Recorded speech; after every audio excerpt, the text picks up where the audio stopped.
What is going on, Sharp Football family? It is your resident Swami of Konami, Rich Hribar, and we are here dialed in inside of a month out from the NFL draft. And every time that time comes up, we are here previewing all the positions for the NFL draft, kind of as we tie into, mock drafts, fantasy football, all of those things that get you ready for the NFL draft. We've been doing this about 4 or 5 years. I'm joined with my good friend, Ryan McCrystal. I like to call him the McCrystal ball because he's so good. One of the leading mock draft, industry experts. And I actually think that that's shortchanging you. I actually think that you're one of the best college ball knowers in the game, maybe a little under the radar because, you're not out here doing this full time like everyone else because you're doing that full time dad work. But Ryan, what's the good word? I know you've been punching the clock heavy here. Yeah, absolutely. I love this time of year, especially once the combine's done and, we got all the numbers to sort of add to complete the picture and whatnot, just digging into all the prospects. It's really my favorite time of year. I love football season, obviously, to get to enjoy the games, but this 6 weeks before the draft or so is really a lot of fun for me, really digging into all the prospects, trying to sort through all the mock draft rumors. Love that part of it too. It's not just about evaluating them, but it's fun trying to, read the tea leaves and figure out where these players are actually going to go. Yeah, I love it. And like I said, you and I have been doing this particular show where we break down the quarterbacks, I think for 4 or 5 years now on the site. And it's always very interesting to, as the classes are just so nebulous. We're coming off of really a strong QB class, and the year one performance of that class actually backed up everything that we thought Yep. about that class. By and large, everyone had success. Even the little bit that we saw from Michael Penix last year was promising the last 2 weeks of the season. We just didn't really see JJ McCarthy as the only guy that didn't play. But by all signs, we're not going to have Aaron Rodgers in Minnesota. Maybe we'll see what happens. But this class, while it's not quite on par with the 2022 class that we did. I don't know if that will ever have anything on par with that 2022 draft class at quarterbacks. It is a lot lighter, especially following that class. We have basically 2 players that we do believe are going to be drafted in the first round, of Cam Ward and Shedeur Sanders, maybe a wild card in Jackson Dart. And from my end of the spectrum, from a fantasy football analysis lens, this class is relatively easy for me because we don't have a lot of premier picks, and we don't have a lot of premier picks that come with like that dual threat pedigree or that elite ceiling that we saw with if Jaden Daniels was going to hit last year. These 2 guys up top, Cam Ward and Shedeur Sanders, are by and large not runners. They're not going to provide a lot of mobility in the NFL. Although they can buy time, but they're not going to be that dual threat archetype in guys that are really going to crash the ceiling. So from my end of the spectrum, it's easy to say and discount these guys and say, hey, in one QB leagues, there's really not a lot to be excited about here. These guys, even from a dynasty perspective, even if they hit, are guys that just have to throw a lot of touchdown passes every season to really register on the fantasy football spectrum. But, in the NFL, from where you're evaluating teams, you're trying to figure out hey, what about team needs? Where are these guys going to be drafted? Can they be drafted highly? You're trying to follow, like you said, all of those tea leaves. So how do you approach a class that maybe doesn't have as much pop at the top as it did last year, but still understanding and trying to navigate not what you would do if you were drafting these teams, but what these teams are going to do? How do you balance those 2 things out as a mock draft, for the mock draft end? Yeah, well, one of the things I do to try to get the best mock draft possible is really study the GMs as much as I study the prospects. And obviously that changes less from year to year, so it's pretty easy to track over time. And the GMs that are in place for a long time, we start to get a pretty good feel for how they're going to approach it. Someone like Chris Ballard, who's been there for a long time, we can pretty easily narrow down a list of who he's going to target. We're not going to get it right every year, but we, pretty consistently, we can come up with a list of 5 or 6 guys that are going to fit how he evaluates all the different positions, how he values each position and whatnot, and the types of traits that they look for. And even with the other GMs, we've got a first-time GM holding the number 1 pick, but he was in Kansas City for 16 years. So we can look back, and that was an organization that was pretty stable over those 16 years that he was there. So we can say with a pretty high degree of confidence, what types of traits, how he's going to value certain types of players. Mike Morganzi, we're talking about the Titans' new GM, how he's going to evaluate types of players. We can it's relatively easy to put ourselves in his shoes and at least think through the process as the Kansas City Chiefs might, even though he's in Tennessee now. I think we can also sort of look at that situation in particular and be like, well, he took this job knowing that he had the number one pick. It wasn't like he, took the job last year and just sort of was hoping to do better, but then stumbled into it. And maybe there's a little pressure building. Like that is also a factor too. You got to think about the GMs. Are they on the hot seat? Like the Giants are a team in particular when it comes to the quarterbacks. They're probably, although obviously with the number one pick, we're starting to see that the Titans are probably leaning towards Cam Ward, but that wasn't necessarily obvious at the beginning.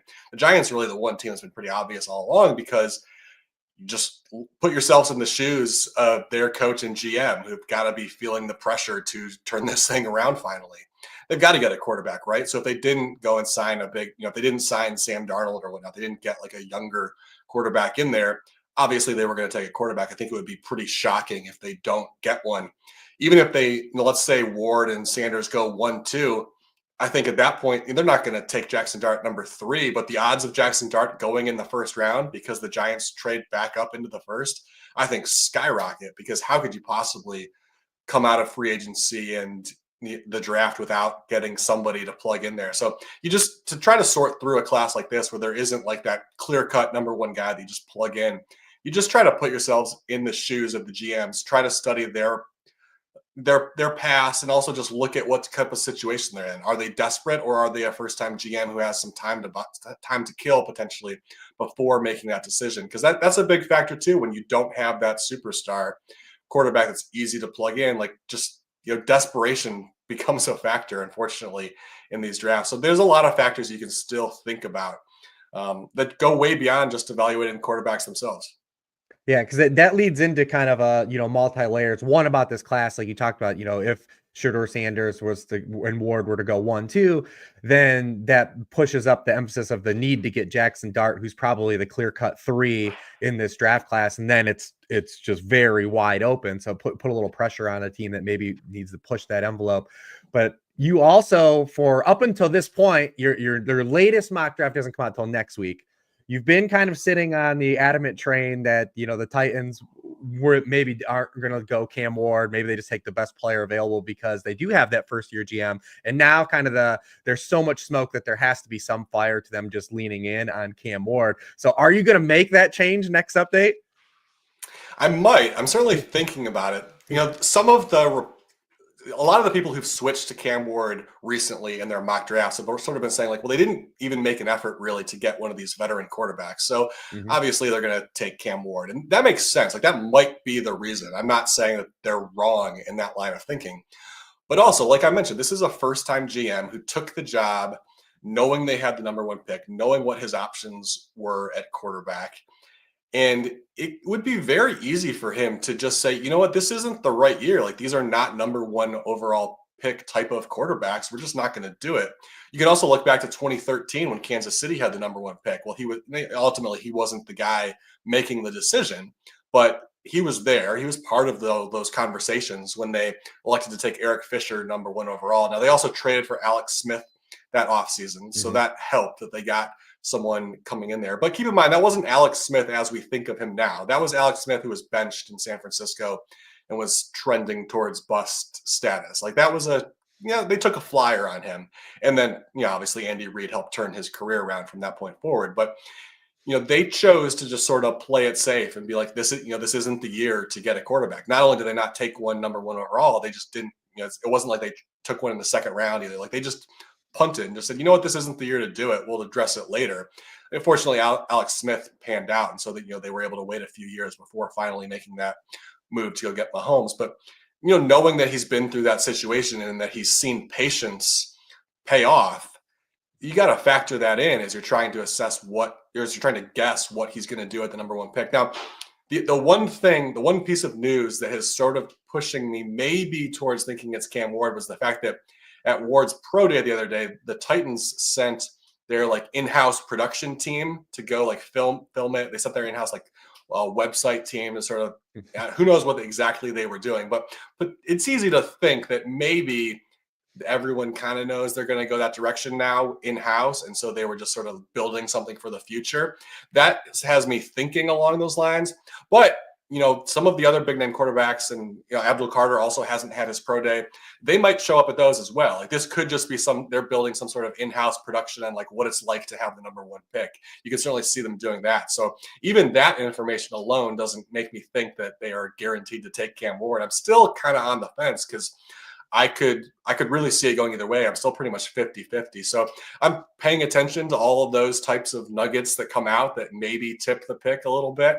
I'm sure once we get, right up to draft day, eventually we will find out. There's really very few teams try to truly keep it a secret. But at this point, I'm still kind of 50-50 because I can talk myself into some good logic either way. Yeah, I mean, I remember 2 years ago, you were adamant that the Colts should not take Anthony Richardson, and here we are with them potentially staring down the gun barrel of Daniel Jones starting games for them. 3 years removed. But the one of the things that helps Cam Ward, I think, the push for potentially being the number one pick in this draft class is, well, one, he does have a few like traits-based things you can talk yourself into, but it's the surrounding draft class, right? Like, it's outside of Abdul Carter and Travis Hunter, like there's just like really not a lot of blue chip players in this draft class. So like maybe a first year GM says like, hey, I'm at least going to shop in the aisle of taking a quarterback. If it doesn't work out, so be it. Maybe because he feels like he has an opportunity to miss on that pick. But really out of Abdul Carter and Travis Hunter, like you're kind of in no man's land, right? And I think that's what we're on the trying to debate too when you're doing the mock drafts with like picks 2 and 3. Like that's what makes the Browns and Giants picks so nebulous too as well. And then if those two teams don't take a quarterback, we're in just a long line of teams that probably aren't taking a quarterback, and that's not going to be a quarterback without a trade up. I mean, maybe you have some wild cards like the Saints at 9 would be a spot. So like if Shedeur Sanders doesn't go at 2 or 3, where does he end up going? You don't get till Pittsburgh at 21 to where there's like a true QB need. There's some teams that you say long-term there's needs, but they've already chose to kind of kick the can this season in free agency. The Jets with Justin Fields, the Raiders with Geno Smith. And like we said, the Colts are probably going to be one of those teams as well. So if the Browns and Giants don't take a quarterback, like, is this a spot too where we could see like 2022, removing Cam Ward from this equation, that like the quarterbacks that we think are going to go highly maybe don't go as highly expected? It's possible. I mean, Sanders is such a wild card because you also don't know how teams are thinking about just like the Deion Sanders aspect of it all. Like, do you want to really get involved with that sideshow? Certain teams are probably going to view that as a big negative. I think certain teams are probably going to view it as a positive, though, because Shedeur Sanders does have a Hall of Fame father who is also having success as a head coach. Like, he knows how to be a professional, right? Like that is certainly a positive in his favor. Some of the off-field stuff, the way they promote themselves and whatnot, rubs people the wrong way, and so certain teams are not going to like that. But I think some teams who, if they also like the talent, are going to find ways to spin all of that in a positive direction as well. It's just another wild card. It's really hard to say one way or the other how that affects him, but you have to think about it. You try to put yourselves in the shoes of the different GMs and head coaches and imagine how they might feel about that. But yeah, I think the potential for him to slide down the board is there. In my most recent mock draft, I had him falling all the way to Pittsburgh. I think that's probably the floor, just because of the way Pittsburgh operates. They're never going to tank. The wheels are really going to have to fall off the wagon for them to get a top 5 pick. Because, Tomlin, although he has flaws, is still a very good coach, and he's going to find ways to win enough games to not ever really be at the bottom of the barrel in the league, right? Unless they just get like decimated by injuries or something. So if you have someone like Sanders there at 21, I think is their pick, it would be hard to justify passing, I think, because that's probably the appropriate range where he should be drafted, especially in this class, which isn't a good class overall. Like, it's not like you would be passing up, a surefire long-term starter at that pick. Like, you could easily justify him as even potentially being the best available player on the board, regardless of position. So that's probably the floor for him. But yeah, that fall certainly could happen. I think the way it most is likely to happen would be if, we get Abdul Carter goes number 1, the Browns all then take Hunter. Ward goes number 3, and then everybody has to make that Shedeur Sanders decision, which is not going to be a slam dunk decision for every team because of the personality factor as well and how he potentially clicks in interview process and whatnot. So that's probably the most likely scenario where he falls to Pittsburgh. But again, it could happen. Maybe the Giants just decide they don't like him for those off-field reasons and decide to pass on him despite the desperate need. That could also happen. Yeah, let's start to talk about some of these players at the top here. I mean, the one thing when I was writing up these quarterbacks, especially at the top, I can't recall, 2 top guys. Again, I hate to keep drawing parallels to 2022 because I do think both these players are better than Kenny Pickett and Malik Willis, who were at the top of that draft class. And, Malik Willis ended up going way later than anyone assumed. But Cam Ward and Shedeur Sanders, both of these guys have such light profiles in terms of like facing front end competition. Ward has a little bit stronger, Power 5 resume than Shedeur Sanders, but neither one of these guys were like really forced to punch up a lot and like face a lot of premier competition. And I always look for that, especially in quarterback play. Like it's definitely something that I value. People have followed my work for years, and we just don't really have that for either one of these players. There's definitely a lot you can talk yourself into from the production profile stances. So when I look at Cam Ward, still the one thing that I say, where especially in context of this draft, where a team talks themselves into, is just the arrogant arm strength, right? Like he absolutely can just make throws like no one else can rip. And that's just the team is going to fall in love with, right? Where Shedeur Sanders has to play with a lot more anticipatory factor. And he has to because he doesn't have that arm strength that Cam Ward has.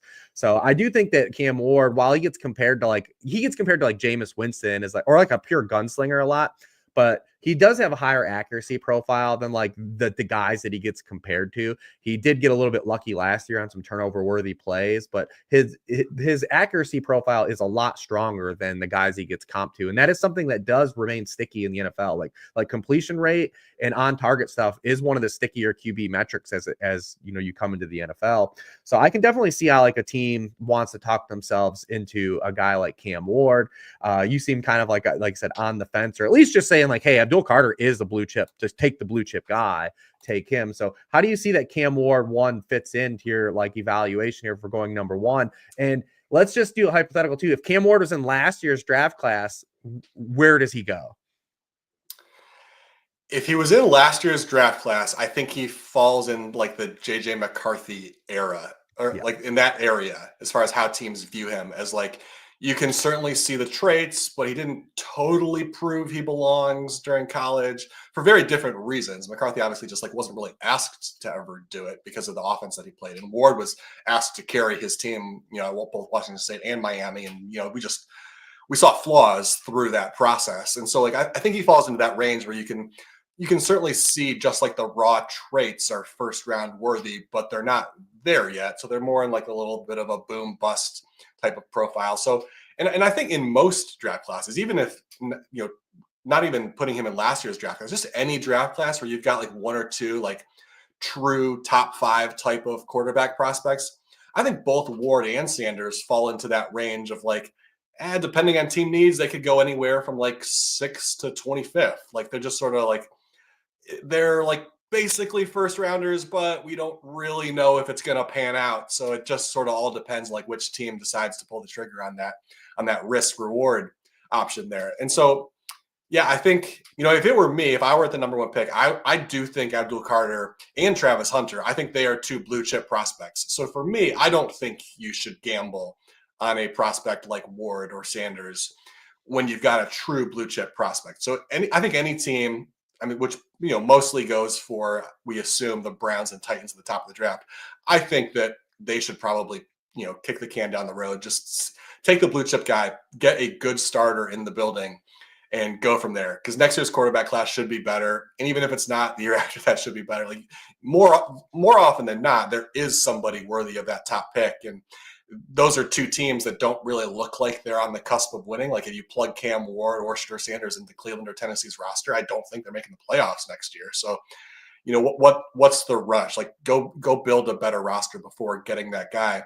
As far as Ward's like talent that you were talking about, the thing that really, or the comparison, I guess, that I would make, although there's definitely some differences there. This is not like a perfect 1-to-1 comparison, but looking just big picture at his strengths and weaknesses, it reminds me a little bit of Josh Allen in terms of you've got some athleticism. He's not as big as Josh Allen, so he's not as dangerous a runner in that regard. And he also doesn't quite have Josh Allen's arm talent. But, he's a good athlete. He's got a big arm. He can certainly make all the throws. He scrambles around, makes those off-script plays. I think, I was very down on Josh Allen as a prospect, as, most people outside of Buffalo were. I think we probably talked about this in past years when he's come up. The thing that I think that a lot of us got wrong about that was if you just stripped away like the 5 really bad plays per game from Josh Allen, you had a really good quarterback. And so it wasn't that he was like overall, not playing up to first round level. It was just like every so often he did something really dumb. And that's Cam Ward too. Like you watch his plays when he's scrambling around, he makes some great plays. He makes some good throws from the pocket too. And then like as he's running out of bounds, he'll throw across his body to the middle of the field, like right into the arms of the linebacker. And you're just like, why? Like what did you think was going to happen there? I mean, he made a big name for himself at Miami this year by making some fourth quarter comebacks. But when you go back and watch the whole game, the only reason they needed to make a fourth quarter comeback was because he was so bad in the first half of some of those games. Like the Virginia Tech game where they won that controversial Hail Mary call was one of them where he just made some terrible plays. The Cal comeback in that late night game at Cal, like he was the whole reason they were losing that game to Cal at one point because he was making some atrocious decisions. So if you approach Ward like that and just say like, okay, we've got a good quarterback here. Can we bring him in and do what the Bills did with Josh Allen? For 2 years, can we just run the ball and play good defense and just like kind of keep those big decisions out of his hands? Buffalo was able to do that because they did have a good defense and run game. And they were actually able to win some games by not really asking Allen to throw a whole lot his first couple of years. Then they just sort of like opened it up in year 3 and Allen took off because he was ready at that point. I think that should be the type of thought process a team has when trying to decide what to do with Cam Ward is to assess your roster first. Like, can we set him up for success over the next 3 years and bring him along slowly so that we can coach those bad decisions out of him? Because if we do, there's a lot to really like about him. And he might be able to hit a Josh Allen-like ceiling if you can remove those really dumb decisions which dragged him down throughout his career. Yeah, I think what's interesting about these top 2 guys is both guys are prone to take a long time to throw the football, but it's for different reasons. Yeah, like Cam Ward wants to hold the ball inherently because he's a big game hunter. Like Cam Ward wants to push the ball down the field. He wants to make big time throws. Shedeur Sanders loves to reset the pocket. And like it's interesting to see how that dynamic's going to come into play because we talked about it last year. We had 2 kind of similar guys that held the football for different reasons, and Jaden Daniels and Caleb Williams. And for one, it was a problem his rookie season. And we'll see, what happens into year 2 and, what Ben Johnson can calibrate with Caleb Williams. But it was a major problem, even but beyond the Bears offensive line issues. It was a consistent Caleb Williams problem last year, holding the football and pressure to sack rate. Jaden Daniels did have a high pressure to sack rate, but the offensive system that he landed in put him in a situation where he wasn't taking inherent pressures. He was getting, the football out with a lot of screen passes, a lot of quick hitters. And that's kind of the game that Shedeur Sanders needs in the NFL.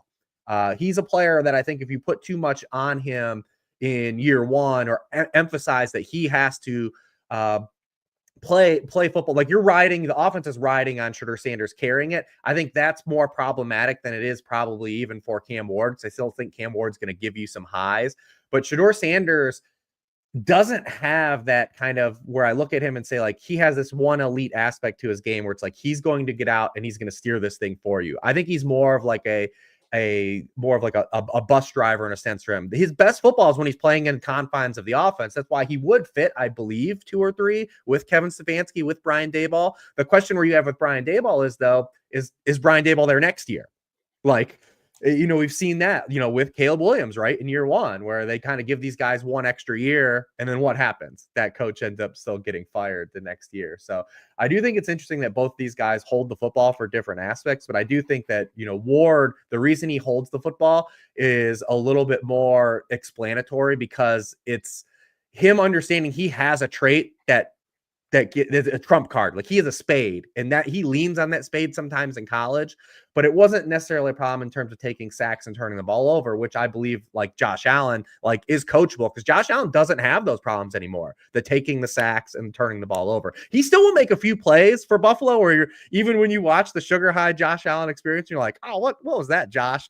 But it's totally far removed from what he was as a prospect. And I worry that the shortcomings that Shedeur Sanders has are more in the Caleb Williams bucket, where I'm like, this could be a problem kind of for him career wise.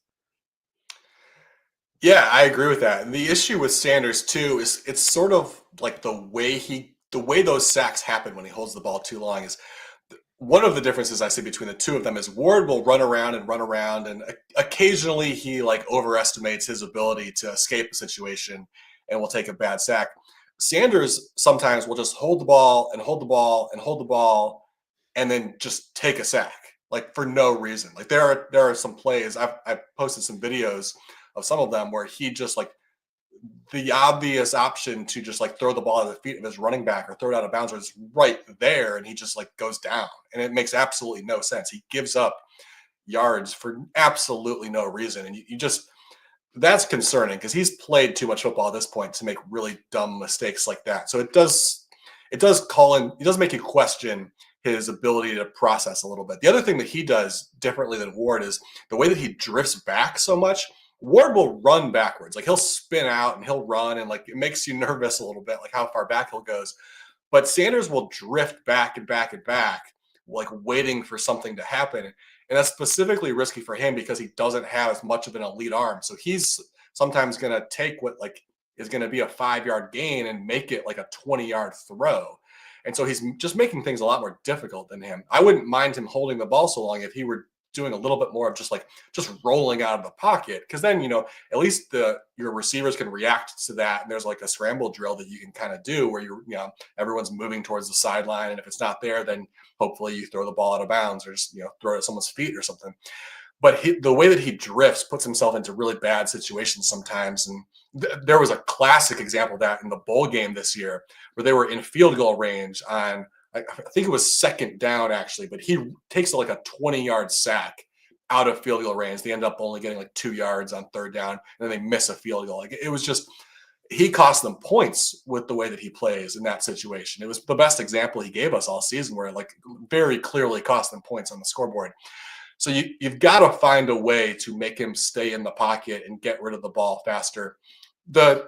The one thing that you could maybe talk yourself into as like an explanatory factor here is Colorado's offensive line. Now, I'd be the first to point out that Sanders was to blame for a lot of sacks, but it also was one of the worst offensive lines in football both years that he was there. So maybe that was a factor. Like maybe that got in his head a little bit. Maybe that explains some of the drifting back in the pocket, because he knows if he doesn't have someone open in 2 seconds, someone's going to be on him, which was often the case. So that might explain some of the drifting, but it's a risk you take because you can't say for certain that that's the reason. So if he fails, that could be a factor if you can't eliminate that from his game.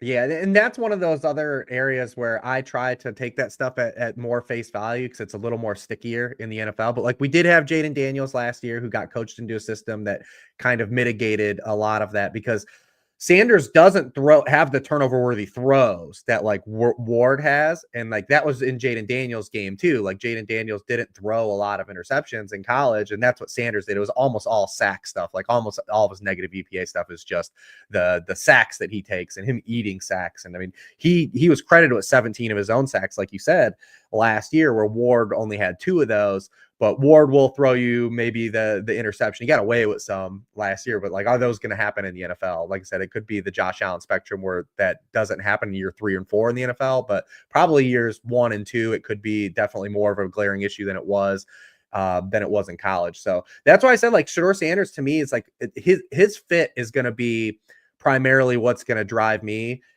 for having like how much upside do I believe he has, right? And I do think he does fit in both of those spots at 2 and 3. It just depends on if we see one of those teams take him in those situations. He would fit kind of the Andrew Berry mold, right? Like Andrew Berry loves like hyper productive players, and we know that Andrew Berry is going to shop in the right grocery aisle. He doesn't always pick the right groceries out, but he's shopping in the right aisles when you look at where he spends premier capital. So Definitely that's an interesting spot there for him. But other than that, like I don't see him as like a fit for the Steelers, right? Like when you think of what Arthur Smith wants to do, and granted, Arthur Smith could not be there as early as next year, but the Pittsburgh Steelers want to drop back, have like 1 to 2 reads on a play off play action, and make throws. And there is a quarterback that did that in college in this draft class. Like if they just want to replicate for like a year one fit to the system they're running, because this is the whole hang up with Jackson Dart, right? Is the hand holding, the making a one read. He basically just under half of his throws are, being made off of play action. He's got Trey Harris coming off of a one read crosser where he's beating a guy. And like that stuff that just isn't going to happen in the NFL. Like we do love our NFL systems that use a lot of play action. They use a lot of these easy buttons because especially in translation to where these guys are coming out of college now, we want those easy buttons installed in the offense. But we can't count on whatever system Jackson Dart goes to just having the same amount of easy buttons pushed into it that the Ole Miss Lane Kiffin offense did. Pittsburgh is one of those spots that has one of those, and he's got 2 big dudes on the outside because that's Jackson Dart's game. So like if there is a fit, I do believe for Jackson Dart, it is Pittsburgh at 21. But other than that, like where do you see Jackson Dart kind of fitting in? I believe in your last mock, you did not have him in round 1, and he's just kind of one of those polarizing prospects because of that. Yeah, I didn't have him in the first round. I probably won't in my next mock either, but I completely agree with you about Pittsburgh because, the fact that they've got Pickens and Metcalf that he can throw to downfield, that is also really going to help cover up one of his weaknesses because I think this downfield accuracy is a bit of a problem. Some of the downfield metrics show that he's a pretty accurate quarterback, and I definitely think he is at short and intermediate levels. But look at his downfield throws, even the completions, like he is consistently making his receivers work to get to the ball, leading them back into defenders. And he happened to have some guys, specifically Trey Harris at Ole Miss, who could just make those plays.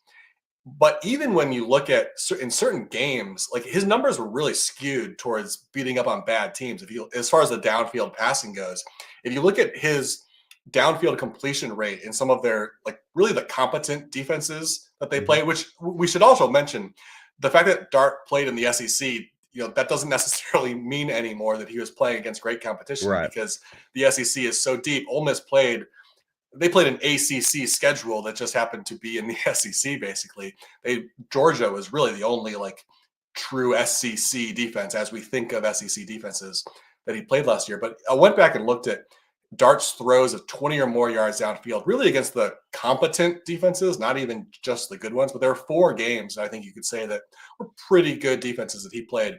His throws of 20 or more yards downfield against those teams, against Kentucky, a game they lost, he was 1 of 7. Against South Carolina, 2 of 9. Against Georgia, 1 of 3. Against Florida, another upset loss, he was 3 of 12. He was terrible throwing downfield against the good defenses that he faced. And I think that was a big reason why. Is like those were the defenses that when he was a little bit off target, leading his defenders in or leading his receivers into defenders, the defenders on those defenses were actually there to make plays and prevent those passes. Whereas, against the weaker defenses, he had receivers running open. And so if he wasn't necessarily leading them in the right direction downfield, it didn't matter because there were some open receivers in those games. But even then, like there were some bad, like he was 0 for 7 throwing downfield against Mississippi State, maybe the worst Power 4 team there was last year. So I've got some concerns about him if he lands in the wrong spot. Pittsburgh, though, like you said, might be a good spot for him because they do have those types of receivers that even if he's not perfect throwing the ball downfield, both Metcalf and Pickens can be the type of guys who can just kind of go up and get it, even if it's not the perfect downfield pass. So that might be, although like I wouldn't want to see the Steelers do that. It feels like a pretty big reach when you can go and get, build out your roster in other areas. They're starting to, they definitely have some other needs. It's not like Dart is going to suddenly turn you into a contender. But it is probably a good landing spot for him as far as Dart personally. That should be probably the spot where he wants to go. So basically, we do this every year. We've done this. There's a quarterback that gets a bunch of steam, potentially going higher than ever. by all accounts, it's typically been wrong. Last year it was right, where Bo Nix ended up being the 12th pick in that huge quarterback run. But we've seen guys like Dart, like the Will Levis. We talked about Malik Willis earlier in the show. Like those guys end up going lower than expected. Do we think that, especially when we named off all the guys, those teams that pick after the Giants pick, where's the spot for him to get kind of that steam? Because we've seen kind of him like get mocked or like get talked about going like the front half of the first round. And where's the marriage? Where's the marriage potential for it? As far as like where the teams are placed in their slots right now, I think the Steelers are the only option. Like I don't buy it that any team in the top 10 is going to take Jackson Dart. But obviously trades happen. And like all of these Yes, teams that yes. are picking at the top of the first round are also picking at the top of the second round.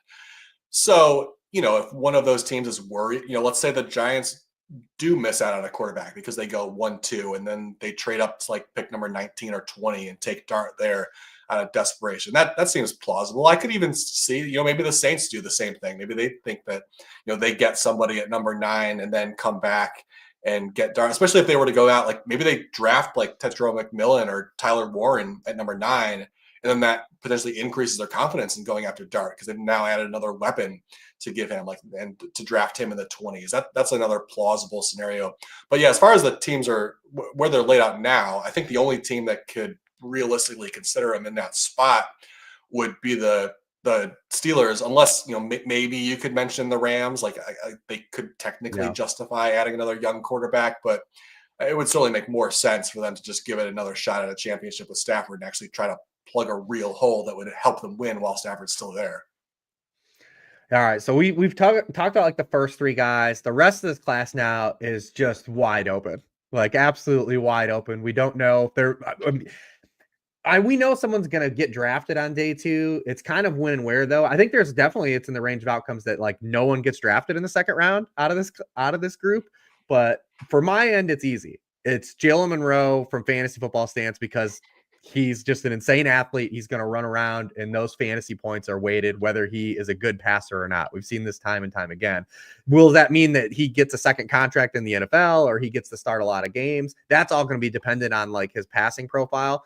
But from like an archetype stance of what scores fantasy points, he's easy. Would we draft him? Does it help him that a guy like Joe Milton now is like kind of coveted from like a year removed, right? Like he's kind of like a hot button. So does a team say like, all right, I want to go down the road with Jalen Milroe, who has one of those Anthony Richardson-esque like profiles. Like it to me, the passing production is so bad that I don't think it's really fixable. We have very few examples like this type of player is going to be a good passer at the NFL level. But then you can maybe sell me on anyone else if you have some wild cards here. I know we have the 3 Ohio State guys. They all were involved in Ohio State in some capacity. Quinn Ewers, Will Howard, and Tyler, Kyle McCord, who's gotten some steam too. So let's walk through some of those guys. And if we can get to Tyler Shuck and the unique thing of his whole path that is one of the weirdest paths to the NFL. I know like COVID and some injuries played a role in this, but you don't see a lot of a pass that like to the NFL that he's taken. So let's talk about the secondary group. Like who's your favorite guy out of those guys? Yeah, I actually think this quarterback class as a whole is maybe a little bit underrated because I think this group of possible day 2 quarterbacks is pretty deep. It wouldn't surprise me if somebody emerged as a starter from this group because there's enough guys who sort of check like some baseline boxes. Most of them are pretty accurate. Most of them are pretty good downfield passers. Like a few of them have athleticism. That's a question mark for some, but like they sort of check like enough baseline boxes that you could definitely justify drafting any of those guys that you mentioned on day 2. And if it's the right spot and they get the right opportunity with, good coaching and the right players around them, it wouldn't surprise me if anyone you mentioned panned out. I think Milroe is the player I'm most down on of that group that you mentioned, just because like you said, the passing is bad. I think the best comp going back, you got to go back a ways for this one, but it's probably Pat White. Remember from West Virginia? Yeah. I think that the Dolphins, I think he mostly ended up playing wide receiver for them. But he like Milroe he was a great athlete and did some damage in college, won a lot of games at West Virginia, but he wasn't really a path. You didn't trust him throwing the ball from the pocket. Occasionally he could roll out and make some good plays if you caught the defense, biting on a fake or play action or whatnot. But he just didn't have the ability to throw the ball from the pocket. I think that's what Milroe is. I was pretty optimistic about Milroe coming into this season. In fact, I had him as in my way too early mock draft last May. He was my first quarterback off the board because I thought we had seen enough of him in his first year as a starter at Alabama to think that if he spent some time, learning under Kalen DeBoer, who obviously helped Michael Penix come a long way from being more of an athlete to then eventually becoming pretty much a true pocket passer by the time his career ended at Washington. The problem was we saw Milroe's trajectory go the opposite direction, and he was a mess in that offense where he was really asked to do a lot more from the pocket, and he couldn't handle it. If he had stuck around at Alabama, I would have remained relatively optimistic that, maybe with another year of experience and a full offseason in that offense that he could figure it out, but he chose to turn pro. And the NFL doesn't develop quarterbacks. It doesn't happen. Nope. And in the rare case that it does happen, it's like Geno Smith or Sam Darnold, and it takes 8 years and 3 different teams before they figure it out, sort of piecing it together on their own. But, teams don't draft and develop quarterbacks. It doesn't happen. So I don't see any path to him, getting drafted in the second round and then, in 2026 taking over as a starter and having success, because he's just such a long way as a passer. Everybody else, though, it could happen. I guess the one that I would throw out there, you mentioned Tyler Shuck. I don't think that's going to work just because he's probably such a pure pocket passer and not that accurate as a downfield passer either. I think if you don't have those two things, it's probably not going to work out. But he does have a big arm, so who knows? He hasn't, because of the injuries, he hasn't had a ton of extended playing time to really figure it out. So I would still leave the door open. My favorite of this group, though, is Will Howard, who I actually have rated slightly above Jackson Dart. I basically view them as very similar. They'll be very close together on my big board. The question with Will Howard is that we really only saw him put it together as a passer for 1 year at Ohio State when he was phenomenal. If you look at all the quarterbacks in this draft class and just pick out highlights of the best throws in the tight windows, throwing his receiver open type of throws, Howard's got a bunch of them. He was phenomenal. It's easy to dismiss some of the stats that he put up because of the receivers he was working with. But when you really go back and look at the throws, he had some beautiful downfield passes this year to, Jeremiah Smith and Emeka Egbuka. He was legit. He didn't just ride the guys around him to a championship. He really played a role in that. So I'm pretty optimistic about him. But again, it's 1 year. And he did have a great supporting cast, and he had a great play caller in Chip Kelly previously at Kansas State. Who has a high second round pick.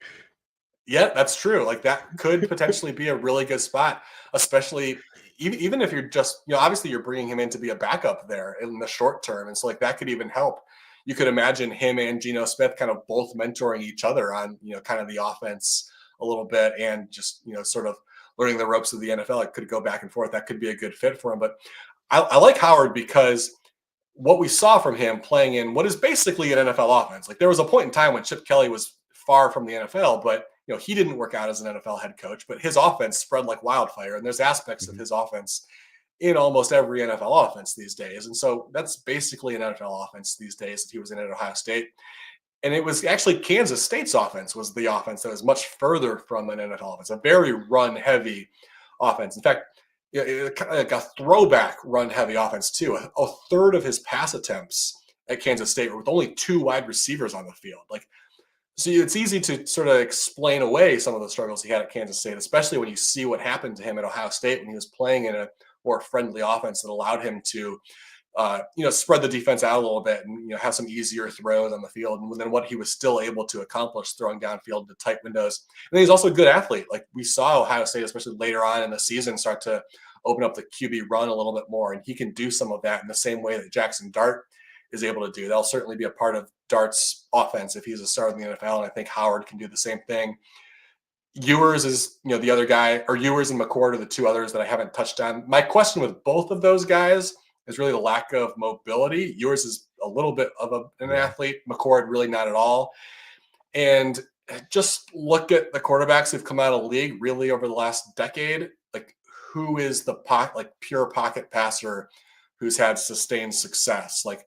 If you look at the starting quarterbacks around the league, there's a couple of them, Matthew Stafford is obviously still having success as a pure pocket passer, but it's been 16 years since he was drafted. I think the last pure pocket passer who was drafted and developed and had sustained success is probably Kirk Cousins.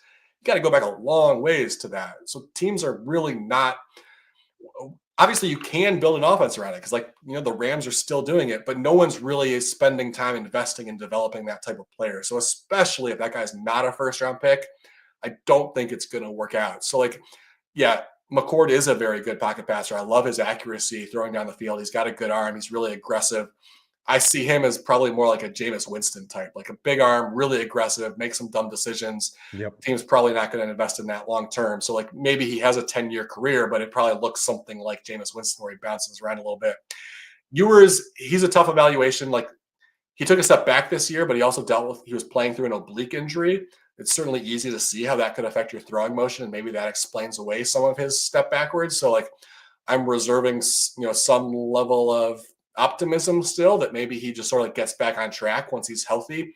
But again, he's not a great athlete, and we're just not seeing teams develop those types of players, especially when they're not investing a first-round pick in them. So I don't think the odds are high that he pans out either. But, all of these guys, I can point to reasons why they could be successful. So I would bet 5 years from now, one of these, second, third, maybe fourth-round picks is actually a decent start in the league, just because there's a pretty big group of them. And there's a bunch of teams that are going to want to take a chance on them because it's not a great first-round group of quarterbacks. So someone's going to take these guys, and there's going to be a path to them earning a job within a year or so. Or maybe they even get on the field this year just by injuries and whatnot. Obviously, it always happens. So I could see one of these guys playing their way into a role down the road. Yeah, and Howard, like I said, it's one of those guys that played his best football kind of when it mattered the most. I mean, his best stretch of the season, that Tennessee game. I mean, the first touchdown throw he had was one of his best throws of the season, and then the first half of that Oregon game. But played dynamite against the good competition, what matters the most. And he was one of these guys that didn't make the negative plays. Even at Kansas State, was consistent in terms of not turning a lot of pressures into sacks, getting out of that type of stuff. There's definitely something to work with there. I was eyeballing the Raiders and figuring out what do they do with that? I think they picked 37. It's is that going to be where Chip is trying to bang the table for Judkins because he had him or avoids him, or maybe Will Howard. Ewers is the toughest one for me to get a grasp on because obviously he had the pedigree, right, as a recruit, kind of bounced around, and then for 2 years in a row, we have all of these Texas receivers that the NFL is enamored with and wants to draft highly.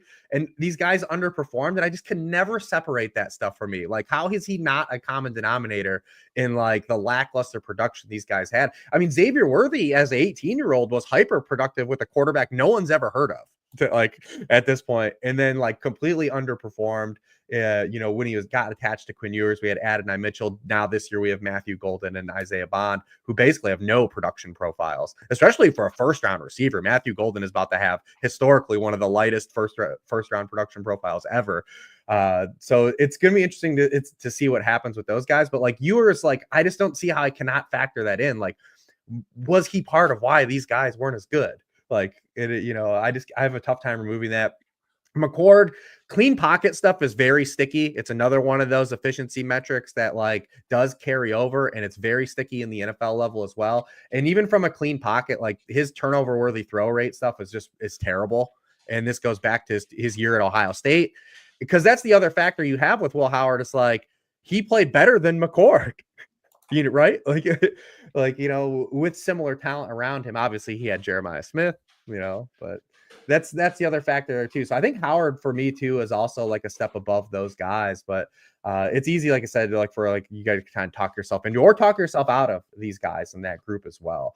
And then Shuck is, one of these guys that I just think that the journey is so weird, right?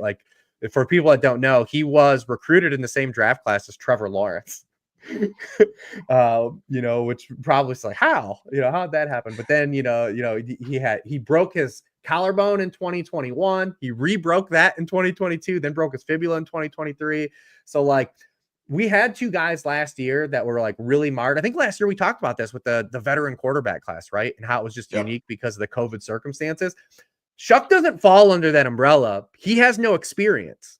He hasn't played a lot of football. Whereas Bo Nix and Jaden Daniels had a lot of starts because through the COVID experience, Shuck before this year hadn't played more than 7 games in any season. It's he actually has the fewest amount of career dropbacks in this draft class outside of Jalen Milroe. It's the complete opposite of the Bo Nix, thing from last year. He's still very much a project at age 25, as opposed to like a finished product as we had with like Nix and Daniels.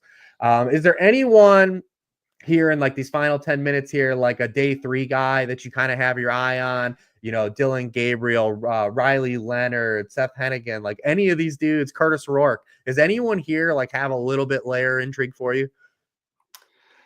Yeah, I mean, I certainly wouldn't have a problem with a team taking a flyer on some of these guys. Like Curtis Rourke, what we saw from him at Indiana is certainly intriguing. And he was also very good at Ohio. It's not like he totally came out of nowhere.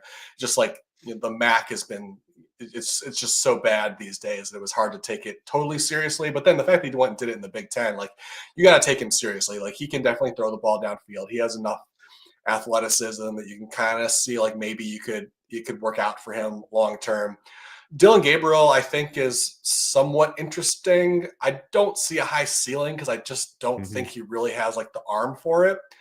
But if like he has a 15-year career as like the next Colt McCoy, I could totally see that happening, where he's just like a coveted backup who starts like 3 or 4 games every couple seasons and like kind of plays well enough that everyone's like, yeah, like he's still a good backup. We'll bring him aboard. Like he could definitely have that kind of career. I don't really see starter talent from him though. Riley Leonard is obviously like the big name who could get drafted on day 3. And to be honest, I think the only reason a lot of people mention him is just because of the big name and the fact that he played in the championship game. I just don't think he has NFL talent. Like he just doesn't have an arm. And he had some success as a runner, but if you don't have an arm and you're not like a Jalen Milroe type runner, you're more of like the run people over type of runner, that's not going to work in the NFL because teams are always going to stack the box against you, which teams did in college. But it's you're going up. He's the veteran quarterback going up against like 19 and 20-year-old linebackers sometimes, and he gets the better of that. It's not going to happen for him in the NFL because he's not going to make guys miss. He's going to have much smarter linebackers and safeties cheating up to try to stop him at the line of scrimmage. And so I just don't think the offense that you need to run for him to be successful would ever work with him leading the way in the NFL. So I'm pretty dismissive of him as a prospect. I don't, beyond the other guys like Seth Hennigan, Cam Miller from North Dakota State is kind of interesting to me.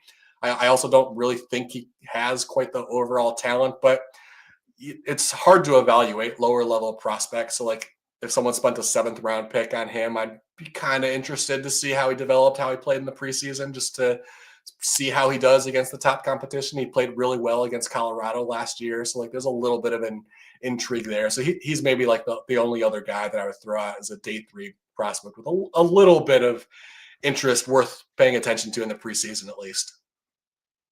Yeah, it gets pretty barren, and we know that anytime you get to day 3, like these guys, like the odds of these players hitting in the NFL is just the probability is so low. We love to make the comps and the success stories. There's a reason that those stick out because they're so far and few between. That's the Josh Allen corollary, right? That's why like people keep getting comped to Josh Allen. Like it's the Deebo Samuel's another like this at wide receiver, like.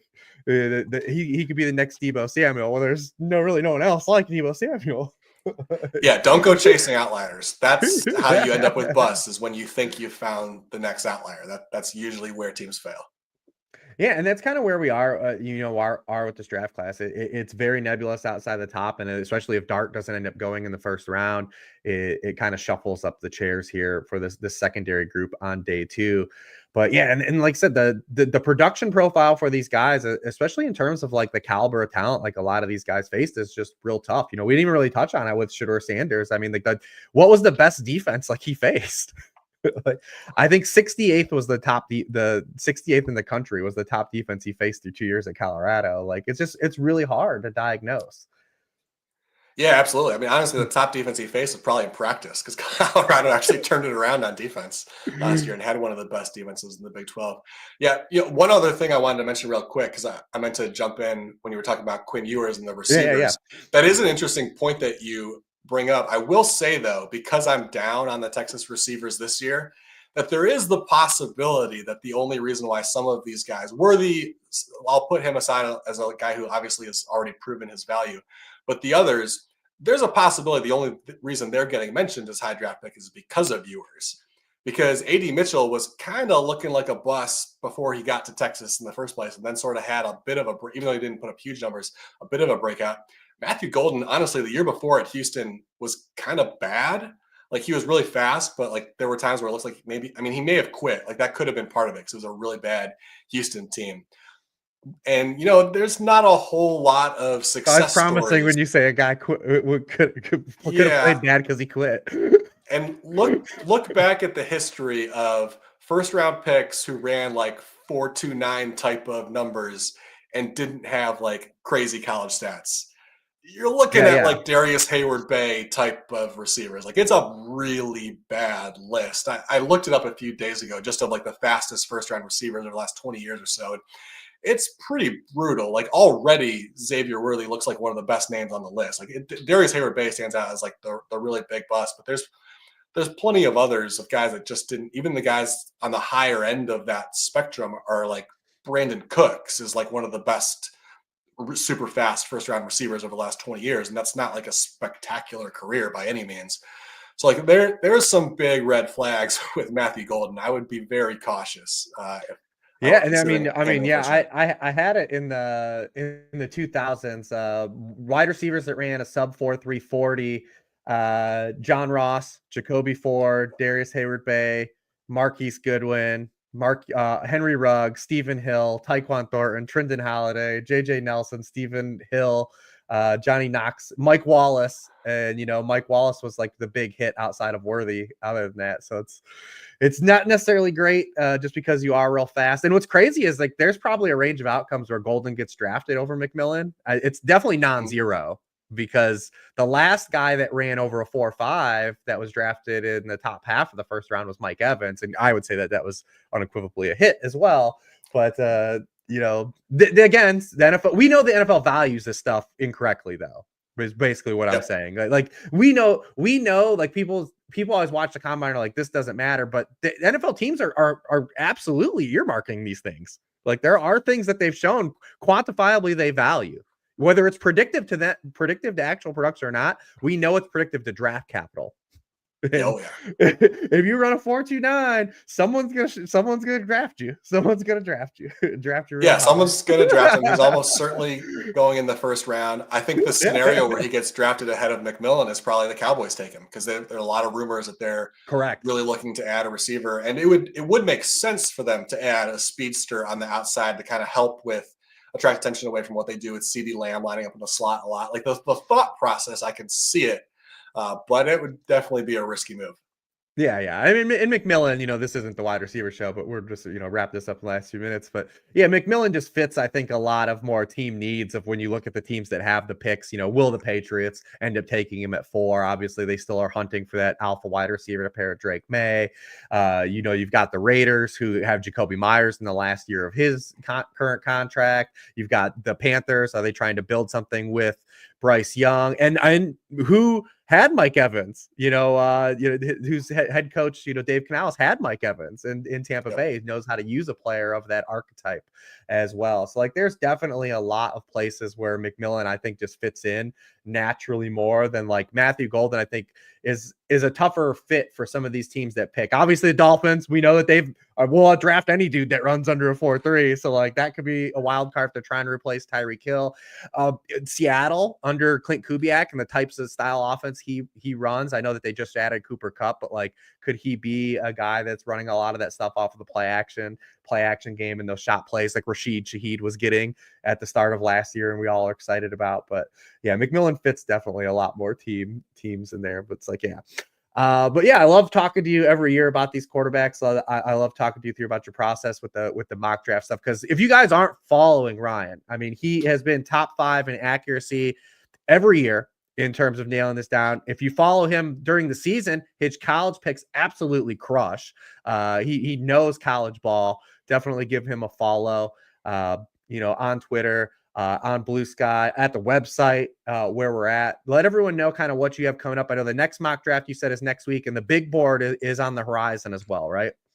Yeah, big board is on the horizon. I'm grinding on that right now, trying to put it out. Don't have exact date for when that will be released, but definitely within the next week. And the next mock draft will be Monday. About a week from now, we'll have the next mock draft. Probably a lot of changes because, we've got a lot of big pro days coming up, and that tends to, lead to some rumors coming out. So we might start to get a slightly better idea of where some teams are going as some of these big name players, especially more of the quarterbacks, start to have their pro days over the next week or so. And how much, just on the way out here to throw an 11th hour question, how much of what you hear these final, 4 weeks are, how tough is it to mitigate the noise? Right now, like when we're still like a month away from the draft, I don't pay too much attention to it. Other than I do pay attention to like who's showing up at pro days, because there are certain teams where there are very strong trends of like the GM and or the coach is going to show up at the pro day of their first round pick. So I pay attention to that kind of stuff. Certain teams more than others. Other stuff is mostly noise. It's like the week before the draft when I really start paying attention, because that's when teams are like actually setting their draft board. Like we can hear, so-and-so likes this player right now, but they literally don't have a draft board yet. So like we can't say with any degree of confidence whether they're ranked ahead of so-and-so. Like it really at this stage, the number 1 pick, maybe the number 2 or number 3 pick is kind of where rumors can sometimes mean something. But the week before the draft, that's when I start trying to listen to everything I can, because legit rumors start to come out when teams are actually sitting down and putting the board together, because there's a lot of people in the room and people like to talk, so stuff gets out. I love it. I love it. So listen, make sure you're heading over to sharpfootballanalysis.com. Follow the rest of Ryan's mock drafts. Brendan Donahue is also doing mock drafts for us. I've written up all of the prospects from the skill player perspective, as far through like a fantasy lens. We're going to be kind of having updates for that, based on, as we have pro days, and Xavier Restrepo runs like a defensive lineman. We're definitely updating that stuff as those big pro days hit. So definitely go over to the site and check out those updates. For Ryan, Rich, I'll be back actually just 2 days in turnaround. I'm gonna have Sigmund Bloom on Thursday talking about the running backs. So definitely be on the lookout for us Thursday afternoon.